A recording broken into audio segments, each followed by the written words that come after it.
They were warned not to go. The omens were etched in ancient texts, whispered by trembling survivors, and woven into every tale of those who vanished within its depths. Still, they went. Whether driven by glory, greed, vengeance, or madness, they entered the Tomb of Horrors, believing they could overcome what no one else had.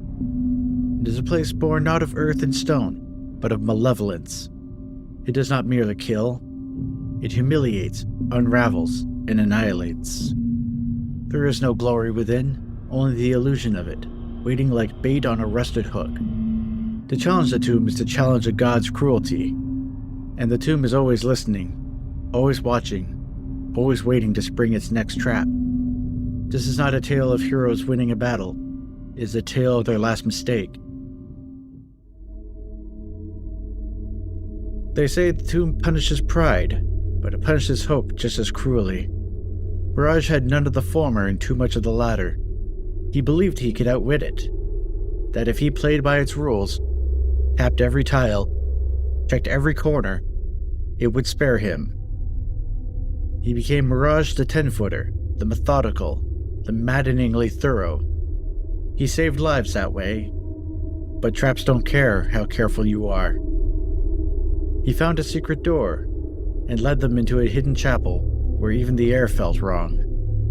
But he was tired, and when he saw the pew, he sat. No spell, no test, no pull. Just trust. The gas was instant, lethal. Mirage died with a look of quiet disbelief, as if even in that final moment he thought he had done everything right. And he had, until he didn't. Lord Stabbington of the Greyhawk Stabbingtons was not known for subtlety. Where others poked and prodded, he lifted and smashed. In the evil chapel, his eyes locked on the altar, ominous, foreboding, and carved from stone darker than night. It called to him, dared him. With bare hands he gripped the unholy mass and pushed. Muscles flexed, veins stood out like cords. The stone groaned, and the tomb struck back. A blinding bolt of lightning tore through the air faster than a thought. In a flash, Lord Stabbington was gone, charred, broken, and silent. The tomb had judged him unworthy. He died as he had lived, unmoving, unbending, and unafraid. Lightning had already claimed one life at the altar. Ilian took it as proof of safety. In his mind, a trap once triggered would not reset. It was a reasonable gamble, and one made in countless dungeons before. But the Tomb of Horrors is not like other dungeons. It does not play fair. It does not repeat itself. It evolves. And so, with the calculated grace of a career thief, Ilian the Illusion approached the altar. And he was careful, clever, and confident. When his fingers touched the stone, he expected nothing. At worst, he thought, it would be inert. What he did not expect was flame.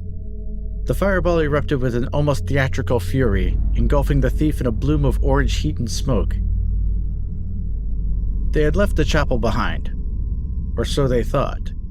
The tomb has a way of pulling its victims back to familiar horrors just when they believe they had moved on. The group returned to the same cursed place where two had already perished. Charles, servant to the Stabbington family, passed through a doorway lined with enchantment, and when he emerged, she was different. Her eyes colder, her silence heavier. She did not hesitate. She raised her weapon, not against a monster, but against the altar itself. Deliberate, intentional. Thunderchuck barely had time to react. The altar struck, again with lightning, hungry for another soul. His body crumpled beside the blackened bark where Lord Stabbington had once stood.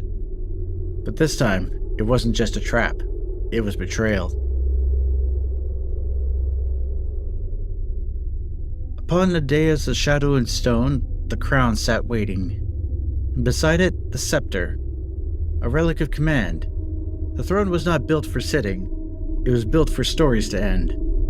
Brother Ignatius Smiley, of the Church of Genuine Joy, Peace, Puppies, and Love, had weathered poisoned gas, cursed pews, and arcane lightning. Through it all, he clung to peace. He believed in symbols, and the crown, to him, was a symbol of clarity, purpose, and divine right. He donned it with reverence. He held the scepter with awe, and so he touched one end of the scepter to the crown, and in that moment he was unmade. His flesh broke first, then his bones, and his soul, last of all, crumbled like dry parchment into dust. What remained was not a man, it was the raw soup of creation spilled unceremoniously on stone. The tomb had claimed another who believed too deeply in meaning. Apple Adam had always been underestimated. Small, clever, lucky, but not dangerous. Not until the tomb gave him a genie. 3 wishes, and he knew exactly what to do with them. Destroy Acererak's phylactery, he commanded. The Afridi raised an eyebrow and granted it. But there was nothing to destroy. Acererak had moved beyond such needs. Then destroy Acererak, Adam said. The Afridi nodded again. Somewhere, the Demi-Lich's soul cracked and dispersed. But his death was not clean. With no phylactery to bind it, Acererak's essence was loosed, wild and unclaimed. Apple Adam paused, and then he smiled. I wished to absorb it. There was no cry, no fire, no struggle. The energy entered him like a breath drawn deep, and then he was gone. The others watched as their companion collapsed into himself. His flesh blackened, his eyes vanished. When the transformation ended, only his skull remained, wreathed in floating runes and cold fire. A Demi-Lich had been slain, and a Demi-Lich had been born. The gleaming skull floating in midair was cold, calculating, and ravenous. His form was barely more than a shell of power, driven by a primal need to consume. Sandpoint Slim tried to back away, the strumming of his lute turning to frantic plucks, his fingers shaking. His eyes darted to the others for help, but the cold emptiness of Adam's stare froze him in place. There would be no rescue. With a low, unsettling hum, the Demi-Lich extended his will, and Sandpoint Slim's soul was drawn in like a moth to a flame. A single choking gasp escaped the bard before his essence was swallowed whole. The body collapsed to the ground, lifeless. The room was still. The party stood in horror as Apple Adam absorbed Sandpoint Slim's soul, his form flickering as the energy coursed through him, and the hunger had not yet been sated. Bradgorg Goodfeel stood at the edge of the tomb, a place where so many had perished, and the weight of their deaths pressed heavily on him. He had seen Apple Adam transformed, Sandpoint Slim consumed. He had watched helplessly as comrades, one by one, fell to the darkness. And now, standing with the power of a wishing gem in his hand, he saw the only path forward. He raised the gem and spoke the words, I wish that everyone has a powerful weapon that can easily kill a Demi-Lich. The ground trembled, the tomb's walls shaking with the force of magic, as the wish was granted. Weapons of unimaginable power materialized in the hands of the remaining party. Swords, spears, staves, each infused with the ability to destroy Apple Adam in an instant. The Demi-Lich's form effortlessly shattered beneath their strikes. But the magic did not end there. As the wish expanded, it spread across the world. Everywhere, weapons of power appeared in the hands of every mortal, and in their hands, those weapons brought chaos. Bradgorg Goodfeel, the cleric who had only wished to end the suffering, walked away from the dungeon. And as he left, he saw the world around them. A world now teetering on the brink of destruction, every hand holding a weapon capable of annihilation. Bradgorg, the well-meaning cleric, had set the world on a path from which there was no return.